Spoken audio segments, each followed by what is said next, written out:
أسمو وأجتاز السماء جلالا RK مشاعرہ media. السلام علیکم ورحمۃ اللہ وبرکاتہ۔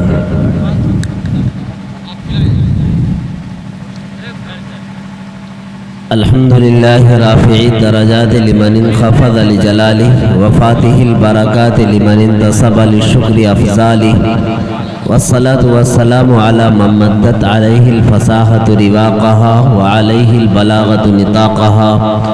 اعوذ باللہ من الشیطان الرجیم، بسم اللہ الرحمن الرحیم۔ لقد جاءکم رسول من انفسکم عزیز علیہ ما عنتم حریص علیکم بالمؤمنین الرؤوف الرحیم۔ صدق اللہ العظیم۔ انتہائی قابل قدر معزز سامعین، میں بہت زیادہ دیر تک آپ کے بیچ حائل ہونا نہیں چاہتا۔ جناب قاری خورشید صاحب دامت برکاتہم العالیہ نے انتہائی عقیدت کے ساتھ مجھے کچھ دیر لب کشائی کرنے کا حکم دیا، جس حکم کی تعمیل کرتے ہوئے میں آپ سے کچھ باتیں عرض کر رہا ہوں، مگر میں چاہتا یہ ہوں کہ تھوڑی دیر آپ پر سکون ہو جائیں۔ الحمدللہ شاعری آپ نے سنی، لوگوں کی باتیں سنی، اور کچھ باتیں اور ایڈ کیجئے اور انتہائی سنجیدگی کے ساتھ سنیے۔ میں انشاءاللہ 10 منٹ آپ سے لب کشائی کروں گا، اور پھر میں چاہوں گا کہ شعراء کرام کو آپ کے حوالے کروں، اور پھر میں آپ سے رخصت ہوا چاہتا ہوں۔ جناب تابش ریحان صاحب جو پہلی بار میرا خیال ہے کہ میری خطابت سماعت فرما رہے ہوں گے، میں ان سے بھی گزارش کرتا ہوں کہ اس بچے کی حوصلہ افزائی کے لیے ذرا ان کی باتوں کو غور سے سماعت فرمائیں۔ دیکھیے اوپر بینر تلے ایک عنوان لکھا ہے، جلسہ سیرت النبی بموقع عقیقہ مسنونہ۔ یہ اللہ کے نبی صلی اللہ علیہ وسلم کی سیرت کا عنوان لگایا گیا ہے۔ یہ اتنا وسیع و عریض موضوع ہے جس موضوع پر گفتگو کرنا ہر کسی کے بس کی بات نہیں ہے۔ میں اپنی بات کا آغاز اس شعر سے کرتا ہوں اور اس امید کے ساتھ کرتا ہوں کہ مجمع سے سبحان اللہ کی آواز میری کانوں تک ٹکرائے گی۔ کہہ رہا ہوں ذرا سماعت کیجیے، ہر ابتدا سے پہلے ہر انتہا کے بعد، ہر ابتدا سے پہلے ہر انتہا کے بعد ذات نبی بلند ہے، ذات خدا کے بعد دنیا میں احترام کے قابل ہے جتنے لوگ، ہم سبھی کو مانتے ہیں مگر مصطفیٰ کے بعد۔ آئیے آج کے اس بزم میں جہاں سیرت النبی کا عنوان قائم کیا گیا ہے، میں کسی اور چیز کی بات نہیں کروں گا بلکہ آمینہ کے لال کی سیرت کا تذکرہ کرنا چاہوں گا۔ میں عشق کی بات کرنا چاہوں گا، اس عشق کی بات کرنا چاہوں گا جو حقیقی عشق ہے، جو عشق ہمیں جنت تک پہنچانے والی ہے۔ آپ سے گزارش یہ ہے کہ میری باتوں کو ذرا غور سے اور دل کے کانوں کو ذرا کھول کر رکھیے گا۔ میں یہ کہنا چاہتا ہوں کہ حقیقی کامیابی اور کامرانی اللہ کے نبی صلی اللہ علیہ وسلم سے محبت پر ہے۔ اللہ کے نبی صلی اللہ علیہ وسلم نے ارشاد فرمایا، لا یؤمن احدکم حتی اکون احب الیہ من والدہ وولدہ والناس اجمعین۔ فرمایا رسول کریم صلی اللہ علیہ وسلم نے کہ تم اس وقت تک کامل مومن نہیں ہو سکتے جب تک تمہاری نظروں میں، جب تک تمہاری نگاہوں میں سب سے زیادہ عزیز اور محبوب نہ بن جاؤں، تب تک تم اللہ کے قریب ترین بندوں میں شمار نہیں ہو سکتے، تب تک تم کامل مومن نہیں ہو سکتے۔ اب سیدھے سیدھے میں مدے کی بات کرنے لگا ہوں اور سیدھے سیدھے مثال دینے لگا ہوں۔ مثال نمبر ایک صحابی ہے جن کا بڑا پیارا سا نام ہے حضرت حنظلہ رضی اللہ تعالی عنہ۔ ان کی نئی شادی ہوئی اور رخصتی ہو کر ان کی نئی نویلی دلہن گھر آتی ہے، اور حضرت حنظلہ رضی اللہ تعالی